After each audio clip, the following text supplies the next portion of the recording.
자, 로마서 강의 세 번째 시간을 보도록 하겠습니다. 만약에 뭐 이런 대회는 없겠지만 내로남불 대회가 있다라고 한다면 어느 직업군에 있는 사람들이 그 내로남불 대회에서 1등일까요? 최근 우리 사회를 볼 때는요, 압도적으로 정치권에 있는 사람들이 1위를 차지하고 있습니다. 우리 현실을 볼 때는 그런 것 같습니다.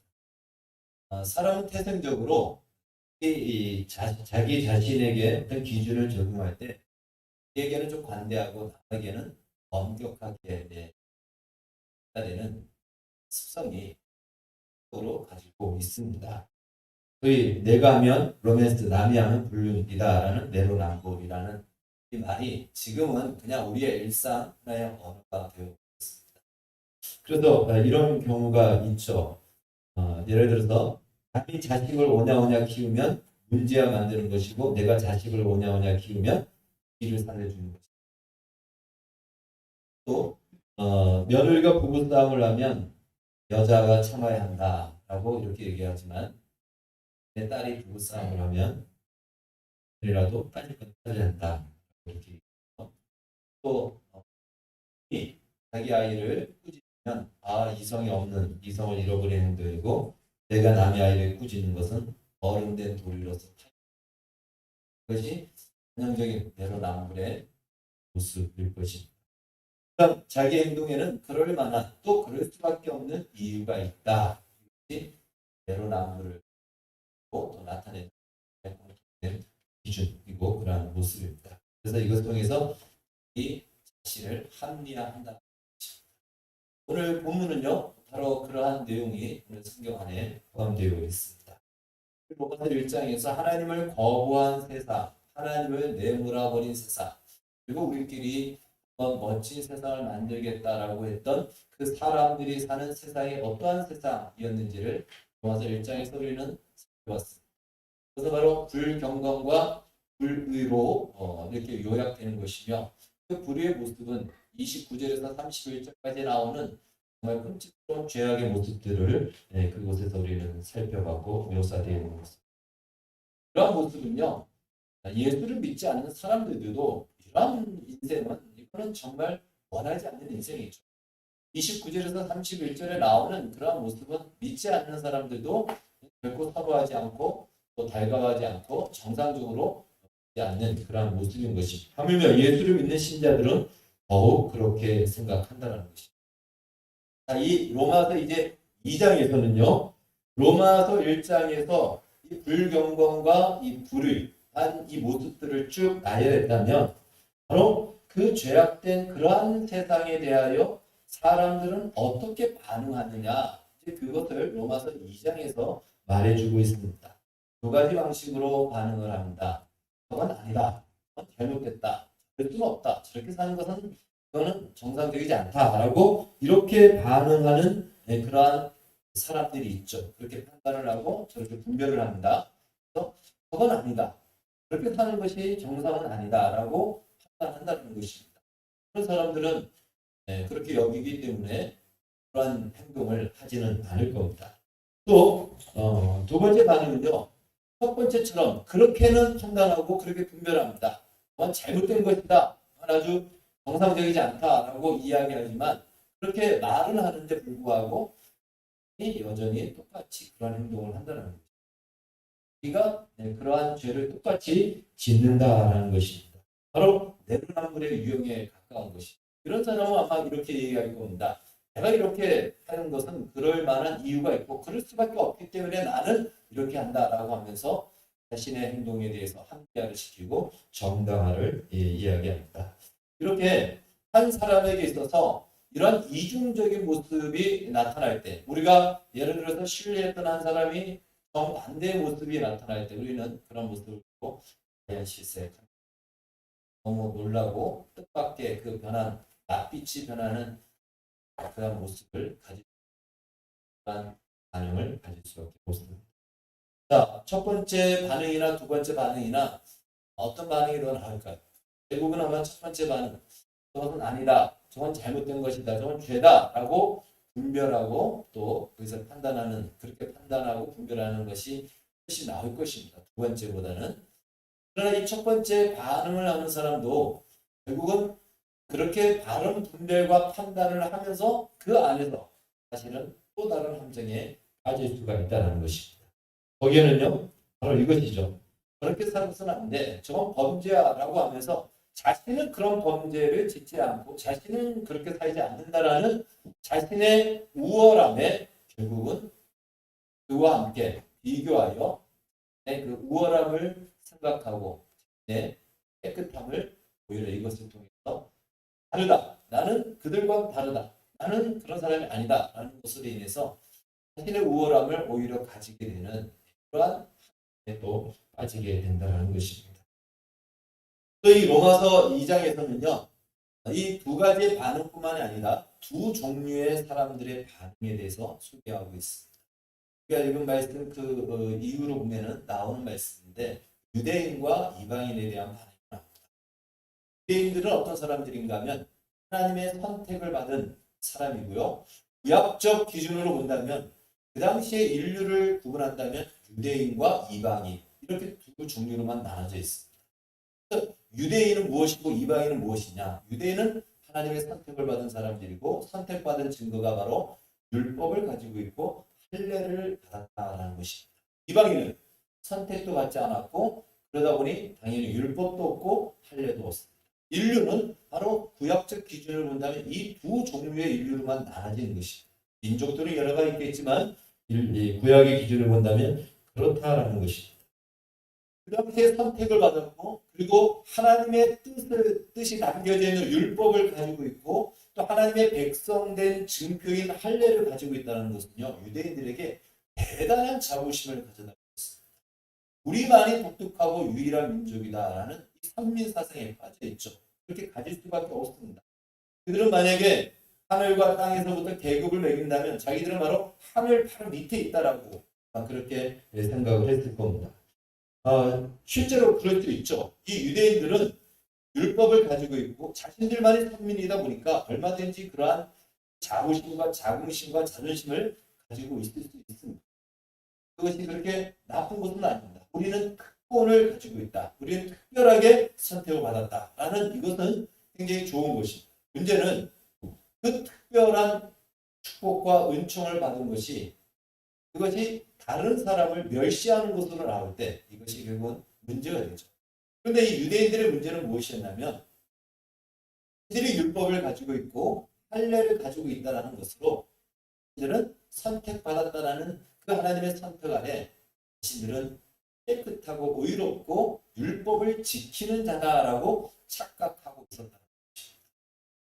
그러니까 율법을 가지고 있는 것으로 할례를 가지고 있는 것으로 선택을 받았다는 것으로 자신들은 율법을 지키는 자고 완전한 자라고 생각한다는 것입니다. 그것이 이들의 실수고 실패입니다. 오늘 본문은 성경은 말하기를 바로 그 유대인들을 향해서 말하기를 너희들은 율법에서 그렇게 가르치면서 도둑질하지 말라라고 가르치면서 율법을 가르치는 것이 유대인들의 의무입니다. 그것을 통해서 이방인들은 하나님의 뜻을 배울 수 있기 때문에 가르쳐야 됩니다. 그런데 가르치면서 정작 자기는 도둑질을 한다는 것이에요. 가능하지 말라라고 하면서 가능을 하고 우상을 숭배하지 말라라고 하면서 우리들은 우상 그 드라빔이나 그 우상의 그런 것들을 자기들이 다닌다. 뭐를 하려고 한다면 점집에 가면 안 된다라고 하면서 자기는 부적을 가지고 다닌다는 거예요. 개인들이 그런 모습이에요. 그런데 그들은 생각하기를 자기들은 율법을 가지고 있고 할례를 가지고 있고 또 선택을 받았기 때문에 우리는 문제가 없다. 이렇게 생각한다는 것입니다. 이것에 대해서 오늘 성경이 고발을 하고 이야기를 하는 것입니다. 그래서 우리는 이러한 모습, 즉 이 로마서 2장에서 말하는 것은요. 로마서 1장에서 이러한 불의의 모습을 보고 사람은 어떻게 반응하느냐라고 했을 때 이렇게 반응한다는 거예요. 하나는 저건 나쁜 짓이야 라고 하지만 그 안에서 나는 그 나쁜 짓을 하지 않았다는 것에 대한 자신의 우월한 마음으로 그들과 구별을 시켜서 쟤들과 나는 달라. 다만 깨끗해 라는 것으로 이렇게 반응하든가 아니면은 그 나쁜 짓이야 라고 하면서도 자기도 역시 내로남불처럼 자기가 하는 것은 그럴 만한 이유가 있으니까 그렇게 한다라고 하면서 똑같은 죄를 짓는다라는 것입니다.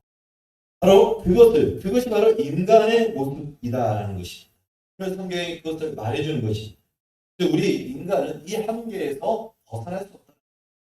스스로 이 한계를 뛰어넘을 수 없고, 우리는 아무리 죽었다 깨어나도 이 한계에서 우리는 그 자리에서 똑같은 인생을 살 수밖에 없다는 것입니다. 한 발자국도 여기서 나아가지 못하는 것이 인간의 한계요 실상임을 로마서 2장에서 말해주고 있습니다. 사람들은 보통 자신을 합리화하기 위해서요, 우리는 여러 가지 핑계를 대고 변명을 하고 또 여러 가지 이유를 댑니다. 근데 그 중에 하나가 무엇이냐면 몰라서 그랬다. 몰라서 그랬다 그러면 다 용납이 돼버려요. 그런데 사실 몰라서 그랬다. 즉 내가 몰라서 그런 죄를 지었지 알면 그런 죄를 짓지 않는다. 그것이 인간이 가지고 있는 마음. 근데 사실 몰라서 짓든 알아서 짓든 결과는 몰라서 사람을 죽였다. 그렇다고 해서 살아나나요? 그렇지 않죠. 죄인 것입니다. 몰라서 그랬을까요? 우리가 역사를 통해서 확인할 수 있는 것입니다. 바로 사람들이 생각하기를 이 사람들이 비천하게 살고 죄를 짓고 살고 끔찍한 죄를 짓고 사는 것은 배우지 못해서 그런 것이다. 그래서 이제 18세기에 오면서 계몽주의가 일어납니다. 또 근대 교육이 시작해요. 이 근대 교육과 또 계몽을 하면서 사람들에게 교육을 시키고 또 이렇게 많은 것들을 끼우칩니다. 그러면 사람은 죄를 짓지 않고 행복하게 그리고 질서를 따라 잘 살 것이다 라고 기대를 하고 많은 교육이 서구에서 일어났습니다. 그러나 그 계몽주의 시대가 끝나고 근대에 들어오면서 일어난 일이 바로 세계대전 1차, 2차 세계대전. 끔찍한 전쟁이 일어났습니다. 알면 알수록 또 배우면 배울수록 더 죄를 짓지 않고 질서 있게 살 줄 알았지만 더 큰 무질서를 만들어내고 더 큰 비참함을 만들어내더라는 것입니다. 그것은 우리가 역사를 통해서 이미 확인됩니다. 유대인들이 하나님의 말씀을 몰라서 죄를 짓습니까? 알고 있음에도 불구하고 그들은 여전히 그렇게 하면 죄다라고 말하면서 자기가 그 죄를 짓는다는 것입니다. 그러니까 사실은 우리가 몰라서 그랬다라는 것은 인정해주는, 왜? 나도 모르니까 그럴 수 있다라는 것 때문에 우리가 인정해주지만 우리가 안다고 해서 우리가 하나님의 말씀을 지키고 죄를 짓지 않을 수 있느냐? 여러분, 나 자신 한번 보시죠. 내가 알기 때문에 몰라서 죄를 짓습니까? 그렇지 않아요. 그건 우리의 핑계라는 것입니다. 몰라서 그렇지 않아요. 우리는 알면도 불구하고 여전히 그 죄를 똑같이 지을 수밖에 없는 그 한계의 굴레 속에 우리는 처해져 있다. 그것이 우리의 현실이고 그것이 우리의 운명이고 어느 누구도 여기서 벗어날 수 없다라는 것입니다. 또 하나 우리가 가지고 있는 착각 중에 하나가 있다면 우리는 알고 있으면 앞서 말씀드린 대로 내가 그런 존재가 된 것처럼 생각하고 있다는 것입니다. 하나님의 뜻을 내가 많이 알고 있으면 이미 하나님의 뜻을 행하는 사람으로 생각한다는 것입니다. 그것이 우리가 빠지는 함정이기도 합니다. 교회를 오래 다니다 보면 교회에 대해서 많이 알고 성경에 대해서도 많이 알고 그러면 아는 것은 좋은데 그 아는 것이 진짜 아는 것이냐 이거예요. 그렇게 많이 알면 내가 그런 존재가 된 것처럼 생각한다는 거예요. 우리가 그런 함정에 또한 빠진다는 것입니다. 사실은 진짜 아는 것은 내가 아는 대로 행동할 때 그것이 진짜 아는 것이다 라는 것입니다. 유대인들이 바로 이러한 실수를 저지르고 있는 거죠. 정반대 행동을 하면서도 자기들은 이미 그런 존재다라고 생각하고 있었다라는 것입니다. 우리도 신앙생활 하다 보면은 하나님의 뜻이 무엇인지 알아요. 그렇죠? 내가 지금 어떻게 살아야 되는지 하나님이 지금 뭘 원하는지 알아요. 그런데 하지 않는다고 해서 우리가 행할 수 있을까? 그렇지 못하고요. 하는 것이 그렇게 된 것이 아니라는 것입니다. 이 두 가지를 로마서 2장에서는 우리에게 얘기합니다. 신기할 수 없다는 거예요. 인간은 하나님 앞에 이렇게 얘기합니다. 우리가 하나님의 뜻을 몰라서 그렇죠. 알면 우리는 그런 죄를 짓지 않습니다. 이게 인간이 가지고 있는 인간 중심의 인본주의적인 발상이에요. 그러나 정작 다 알아도 몰라서 이런 죄를 짓는 것이 아니고 그 어느 때보다도 뛰어난 교육과 문명의 발전이 있었지만 그 어느 때보다도 위험하고 더 지능적이고 그 죄의 영향력은 더 큰 것이 오늘 우리가 이 시대를 경험하고 있지 않습니까? 인간은 가지고 있는 정말 뛰어난 기술을 가지고 인간을 위해서 쓰는 것도 있겠지만 오히려 그것을 가지고 향하는 것에 쓰는 것에 인간은 더 발달이 되어 있다. 바로 우리의 존재가 그런 존재다 하는 것입니다. 우리가 왜 꼭 아는 대로 살아야 될까요? 오늘 성경은 얘기합니다. 하나님은 각 사람에게 행한 대로 갚으시고 보호하신다. 로마서 2장 6절에서 말씀하고요. 또 하나님 앞에서는 율법을 듣는 자가 의인이 아니요 오직 율법을 행하는 자라야 의롭다 하심을 얻으리니 13절에서 말씀. 그러니까 아는 것이 아니고 아는 대로 행동을 해야 아는 대로 살아야 그것이 하나님 앞에 인정을 받는다라는 것입니다. 우리말에 백문이 불여일견이라 100번 듣는 것보다 한 번 보는 것이 낫다라는 말이 있는데요. 오늘 말씀의 기준으로 한다면 100번이 불여일행 100번 보는 것보다 한 번 행동하는 것이 낫다. 행동하는 것이 그것이 옳은 것이다. 이렇게 말을 바꿀 수가 있습니다. 자, 그래서 로마서 1장에서는 이러한 이 하나님을 떠난 비참한 인간의 죄악의 현실을 소개하고 로마서 2장에서는요. 그러한 현실을 바라보는 인간은 여전히 그것이 잘못되고 그것이 불행을 가져다 준다는 것을 알면서도 불구하고 거기서 벗어날 수 없는 한계를 가지고 있다.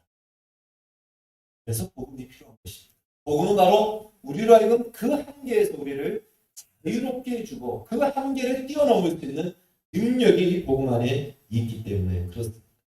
그래서 단순히 복음은요. 우리가 죽고 나서 지옥 갈 운명이 천국 가도록 보험 정도로 보험을 하게 해주는 증권 정도로 그 증권 정도로 그 증명으로 복음을 준 것이 아니라는 것입니다. 그것은요 사실 우리가 상관없이 하나님이 우리가 죽고 나면 다시 우리를 천국으로 데려가실 거예요. 예수를 믿는다면 우리가 흔한 그 유머는 천국 들어가기 전에 베드로가 거기서 뭐 이렇게 믿는지 확인한다라는 말이 있지만 그건 우리가 만들어낸 말이고요. 우리가 복음을 믿고 이곳에서 신앙생활을 하다 보면 하나님은 우리를 천국으로 간다. 그냥 자연스러운 거예요. 그런데 복음은 단순히 그것만을 위해서 준 것이 아니라는 것입니다. 복음을 우리에게 주신 것은 우리의 인생이 이 복음의 실체가 되기 위해서입니다. 다른 말로 복음의 껍데기만 가지고 복음의 껍데기만 쓰고 사는 것이 아니고 복음이 우리 삶의 중심이 되고 내용이 되고 살이 되고 우리의 땀이 되어 우리의 인생 전체가 복음의 실체로 나타나게끔 하기 위해서 바로 복음을 우리에게 주셨다라는 것입니다. 자, 복음이 우리의 인생에 채워져야 되는데 이 복음이 채워져서 복음이 실체화되는 것 그것이 뭘 말하는 것일까요? 먼저 복음은 우리로 하여금 행동을 하게 합니다. 복음대로 우리가 사는 것은요. 세상적으로 볼 때는 도덕적으로 사는 것처럼 보여집니다. 뭔가 깨끗하게 살고 죄를 짓지 않고 살다 보니까 도덕적으로 참 깨끗한 사람이다. 이렇게 보여질 수 있습니다. 그러나 사실 복음은 그 이상입니다. 복음은요. 도덕적으로 사는 것이 아니에요. 복음은 그리고 복음을 받은 자만이 그 복음대로 살아갈 수 있어요. 그러니까 복음을 받은 자만이 복음대로 살 수 있다는 말은 무슨 말이냐면 용서를 한번 생각해 보시죠. 용서는 받은 자만이 용서를 할 수가 있어요. 용서를 받은 자만이 용서가 무엇이며 용서의 능력이 무엇이며 용서의 기쁨이 무엇인지를 알아서 용서가 어떠한 그 용서받는 사람에게 어떠한 결과를 나는지도 알기 때문에 용서를 받은 사람만이 용서를 할 수 있습니다. 하나님으로부터 우리가 이 복음을 받은 자, 그 복음 안에 하나님의 용서가 있죠. 하나님의 사랑이 있죠. 바로 그 은혜의 용서와 사랑을 받은 자만이 비로소 우리는 용서할 수 있는 거예요. 도덕적으로 용서를 해야 될 이유가 무엇이 있을까요? 신의 신념과 이익을 따라서 용서를 할 겁니다. 그러나 그것도 마지노선이 있습니다. 정도까지만 용서하지 그 이상은 용서가 없다. 그러나 이 복음은 그 용서의 끝이 보이지가 않아요. 용서의 끝이 보이지 않아요. 예수님이 말씀하시기를 70번씩 하루에 7번이라도 용서하라고 말씀하셨죠. 왜? 하나님이 우리에게 주신 그 복음 안에 담겨있는 용서는 그렇게 크기 때문에 그 용서를 받은 자는 용서할 수 없다라고 할 수 있는 대상이 사실은 하나님이 나를 용서하셨고 하나님이 어떠한 나를 용서하셨는데 그걸 안다면 이 복음을 하는 자라면 그래서 용서하는. 그래서 복음은 우리로 하여금 행동하게 한다는 것이. 복음은 단순히 머리로 알고 있는 것으로 그치지 않고 복음은 우리 안에 들어오게 되면 우리의 입술로 우리의 손과 발로 삶의 방식으로 그래서 이 복음을 우리는 누려야 되고 알아야 됩니다. 복음을 우리는 경험해야 됩니다. 머리가 아니고 이 복음 안에 담겨져 있는 하나님의 깊고 측량할 수 없는 은혜와 사랑을 그 안에서 발견하고 누려야 그래서 우리는 복음이 우리 안에서 밖으로 나오는 인생과 삶을 살게 되는 것입니다. 복음은 또한 우리로 하여금요 살게 한다는 것입니다. 마태복음 25장에 보면 달란트 비유가 나옵니다. 그래서 한 달란트를 이 주인이 맡겼는데 한 달란트 맡은 종은 주인이 돌아오니까 한 달란트를 그냥 내놓는 거예요. 한 달란트만 내놓는 겁니다. 그래서 주인이 물어보죠. 이게 다냐? 물어보니까 네, 이게 다입니다. 주인님이 나한테 한 달란트만 줬잖아요. 그래서 혹시라도 이거 장사하다가 망해버리면 책임을 지라고 할 것 같아서 그냥 가만히 땅속에 묻어놨다가 주인이 왔을 때 그냥 주는 겁니다.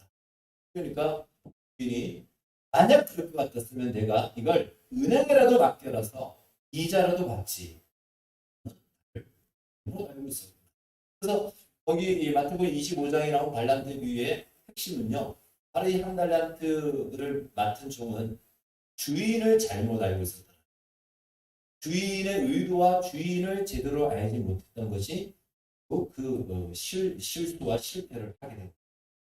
그리고 우리도 바로 복음을 주실 때 하나님이 복음을 주셔서 우리는 복음을 받았는데 이 복음을 주신 하나님을 제대로 모르면 이 복음을 죽어서 천국 가는 것 한 달란트를 쓰는 것으로밖에 우리는 쓰지 못한다.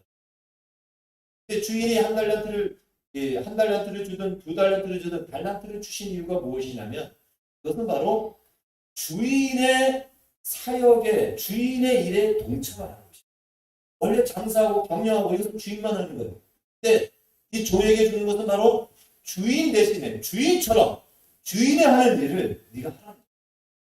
정말로 하나님이 우리에게 복음을 주심으로 우리를 구원하시고 우리를 회복하심으로 비로소 하나님이 하시는 창조 사역에 그 창조의 영광에 너희도 같이 동참하고 그 영광의 사역을 너희도 같이 누리고 하는 것입니다. 그것이 바로 복음을 우리에게 주신 목적이라는 것입니다. 이것을 신약 성경에서는 말하기를 하나님의 기업을 이어받을 상속자라고 말씀하고 있습니다. 하나님이 세상을 창조하실 때에 모든 피조물은요 존재 자체가 하나님의 창조의 사역의 목적이에요. 존재하는 것이 그냥 존재 잘하면 됩니다. 저 짐승들도 그 본능대로 살면 되고요. 저 나무들도 그냥 가만히 그 있는 자리에 있으면 돼요. 그런데 인간만큼은 존재 자체가 아니고 인간은 어떤 존재를 만들었냐면 창세기 1장 28절에 보면은 생육하고 번성하고 땅에 충만하고 땅을 정복하고 다스리라 이렇게 말씀합니다. 그러니까 인간은 다스리는 존재로 하나님이 창조하셨다. 다른 존재는 다른 피조물은 그냥 존재하면 돼요. 근데 인간만큼은 존재해서는 안 된다는 거예요. 그 이상이라는 거예요. 하나님 그 이상으로 부르셨어요. 다스리는 자리로 부르셨다는 겁니다. 이런 것은 누구만이 하는 겁니까? 하나님만이 하시는 거예요. 하나님만이 하시는 그 창조의 사역에 우리를 시키고 그 일을 하도록 그것이 우리가 도달해야 될 일이고 그것이 우리가 있어야 될 영광이라는 것입니다. 바로 그렇게 그 목적으로 복음이 우리에게 주어졌습니다. 그래서 우리는 이 복음을 통해서 하나님이 이 복음을 통해서 이제 그 한계에서 벗어날 수 없는 우리에게 이 복음을 통해서 주신 복음은 바로 복음을 우리가 알고 복음을 바로 우리가 누리고 복음을 경험함으로 말미암아 복음적인 삶의 방식에 나와 행동해야 되고 그것만이 아니고 또 이 복음을 통해서 우리는 하나님의 창조 사역에 우리는 동참하는 그 자리로 나아가야 된다는 것입니다. 그런데 우리는 사실 아무리 그렇게 성경이 이야기해도 그냥 나의 현실을 봤을 때는 급한 나의 실적인 문제, 상황이 너무 급하죠. 이 문제가 해결이 돼야 되고 걱정 근심 없이 우리는 살기를 원하는 정도가 아마 우리가 기대하는 신앙의 수준일 수도 있습니다. 그러나 사실은 하나님께서는 거기서 우리를 더 부르고 있다는 사실.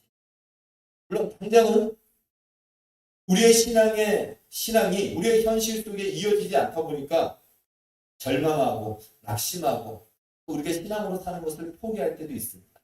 그러나 하나님의 일하심은 사실은 크게 일하십니다. 그러니까 바둑을 보면은 바둑을 잘 두는 사람은 정말 몇 수를 앞둬서 둔다고 하지 않습니까? 하나님에서는 그걸 셀 수가 없어요. 그래서 우리는 지금 왜 이렇죠? 이해할 수 없어요. 왜 하나님이 나의 하나님입니다. 나의 현실은 왜 이 모양입니까? 라고 우리는 받아들일 수 없는 현실이 펼쳐질 때가 많아요. 그러나 하나님께서는 정말 우리 인생에 수많은 변화무쌍한 많은 세상의 일들이 일어나고 우리에게 닥쳐올 것이며 그걸 방해하는 자가 누굽니까? 사단이 또한 여러 가지로 우리를 방해하지만 그 모든 것들을 다 보시고 하나님께서는 그 수를 두신다는 것.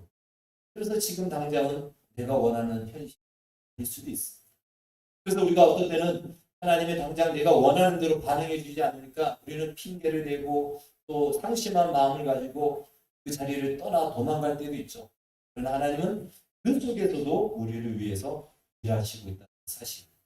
그것이 바로 복음을 통해서 우리에게 증거하고 가르쳐주고 있습니다. 그러면 나의 인생이 마치 이렇게 별로 평범하고 보잘것없는 나의 인생을 통해서 하나님이 무슨 하나님의 영광과 창조에 우리를 참여케 하고 또 그런 마음이 들 때도 있습니다. 왜요?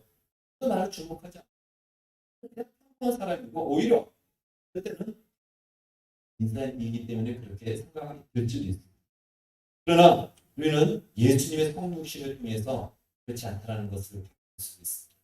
골로새서 1장 16절에서 19절 말씀 한번 볼까요? 만물이 그에게서 창조되되 하늘과 땅에서 보이는 것들과 보이지 않는 것들과 혹은 왕권들이나 주권들이나 통치자들이나 권세들이나 만물이 다 그로 말미암고 그를 위하여 창조되었고 또한 그가 만물보다 먼저 계시고 만물이 그 안에 함께 섰느니라. 그는 몸이 교회의 머리시라. 그가 근본이시오 그런 자들 가운데서 먼저 나신 이시니 그를 친히 만물의 은dim이 되려 하시고 아버지께서는 모든 충만으로 예수 안에 거하게 하시고. 예수님의 성육신을 골로새서 1장에서 지금 말하고 있는 것입니다. 예수님의 성육신, 예수님이 이 땅에 오셨을 때 예수님의 외모에 대해서 일단 성경은 말하기를 볼품이 없다라고 얘기했습니다. 이사야서에 보면은 사람들이 봤을 때 별로 주목하지 않는 외모입니다. 영화에 나오는 외모인지 예수님의 모습은 외모입니다. 그래서 예수님은 외적으로 그렇게 주목받지 못했습니다. 그리고 그의 가문도 그렇게 대단한 가문이 아닙니다. 가난한 목수의 아들로 태어났습니다. 많은 사람들이 따랐지만 그는 마침내 가장 수치스러운 십자가의 죽음을 당하셨고 그 죽음 앞에서 영웅처럼 죽으며 와라 하고 그 죽음을 맞이한 것이 아니고 마치 어떻게 보면 졸전부처럼 제발 이 잔이 나에게서 좀 지나갔으면 좋겠습니다라고 심한 통곡과 눈물로 하나님 앞에 기도했습니다.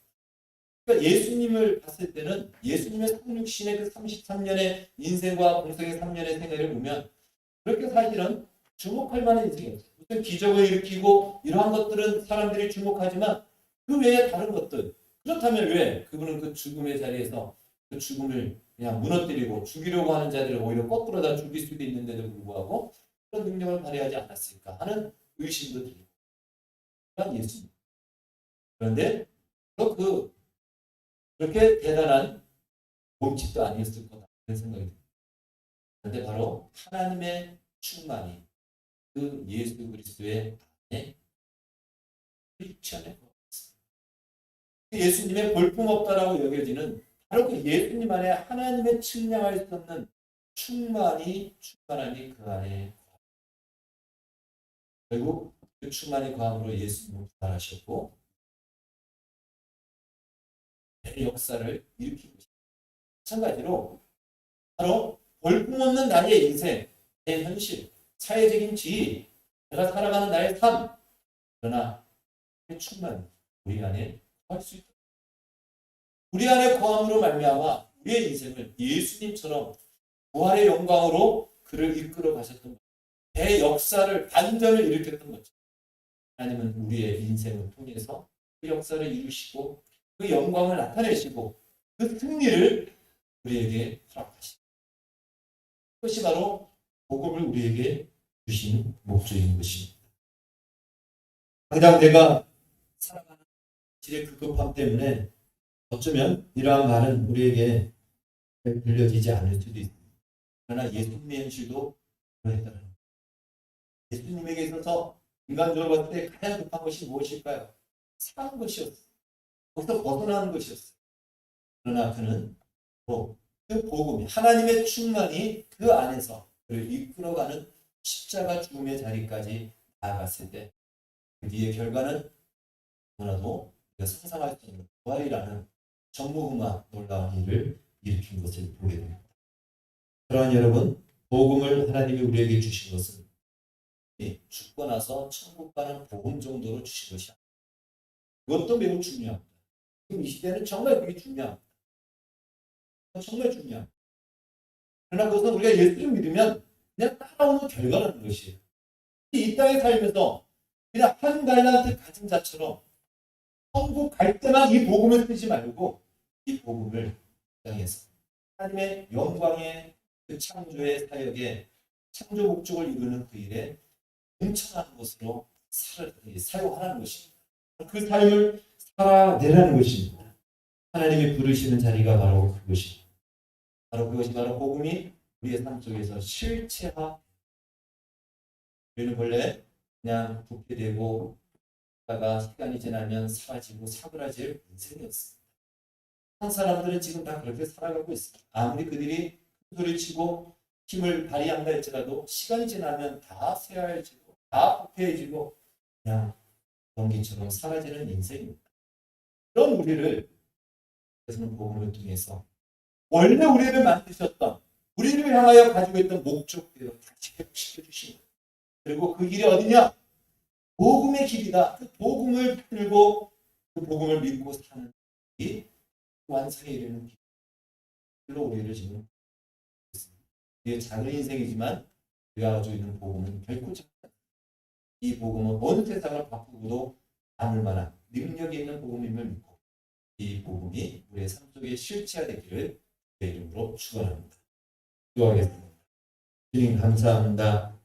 우리에게 복음을 주셔서 비로소 우리는 인간이 무엇이며 또한 우리의 신앙이 무엇인지를 알게 되었고 정말 깊이 그것을 생각하게 되었습니다. 우리의 신앙생활을 우리가 단순하게 생각하지 않게 없어서 단순하게 생각하지 없어서 그것은 천국 가는 것으로만 하나님이 그치지 않게 해주시고 이 땅에서 2달란트, 5달란트, 10달란트 수많은 달란트를 하나님 만들어내는 그 영광스러운 삶을 살아내게 하여 주시옵소서. 우리에게 이 믿음과 이 은혜를 더하여 주시옵소서. 예수님의 이름으로 기도하옵나이다. 세상